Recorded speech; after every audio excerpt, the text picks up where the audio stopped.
Praise the lord. ఈరోజు దేవుని వాగ్దానం సామెతల గ్రంథము 20వ అధ్యాయము 17వ వచనము.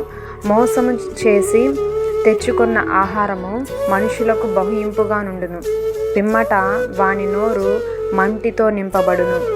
ఈరోజు పరిశుద్ధాత్మ దేవుడు మనతో మాట్లాడుతున్న మాటలేమనగా, ప్రతి ఒక్కరూ చేస్తున్నటువంటి ప్రతి పనిలో ఎటువంటి మనసు కలిగి పని చేస్తున్నారు. మీరు ఉద్యోగం చేస్తున్నా, వ్యాపారం చేస్తున్నా, ఎవరి కిందైనా పని చేస్తున్నా, చదువుతున్నా, ఇంకా ఏ స్థితిలో ఉన్నా కానీ ఇక్కడ దేవుడు అంటున్నాడు, నీవు చేసే పని ఎటువంటి మనసు కలిగి, ఎటువంటి హృదయం కలిగి చేస్తున్నావో ఈరోజు దేవుడు నిన్ను అడుగుతున్నాడు.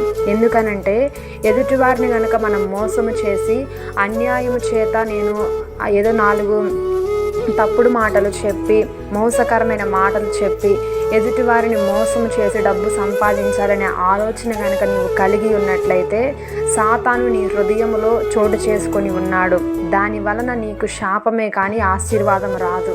ఈరోజు దేవుడు అంటున్నాడు, అట్టి వాని యొక్క నోరు మట్టితో నింపబడుతుందని దేవుడు అంటున్నాడు. ఎందుకంటే చాలామంది జీవితాల్లో రెక్కల కష్టార్జితాన్ని ఎందుకు అనుభవించలేకపోతున్నారు, ఆర్థికమైనటువంటి ఇబ్బందులతో ఎందుకు ఇబ్బంది పడుతున్నారంటే, చేస్తున్న పనిలో కూడా న్యాయం ఉండాలి, యథార్థవంతముగా పని చేయాలి. అప్పుడే మనం చేస్తున్నటువంటి ప్రతి పని యొక్క కష్టార్జితమును అనుభవించగలుగుతాము. ఈరోజు ప్రతి ఒక్కరూ మీరు చేస్తున్న పని ఏ విధంగా చేస్తున్నారో ఒకసారి జ్ఞాపకం చేసుకోనండి. కొన్నిసార్లు ఎదుటివారిని మోసం చేస్తుంటారు కొంతమంది, తప్పుడు మాటలు, మోసకరమైన మాటలు చెప్పి.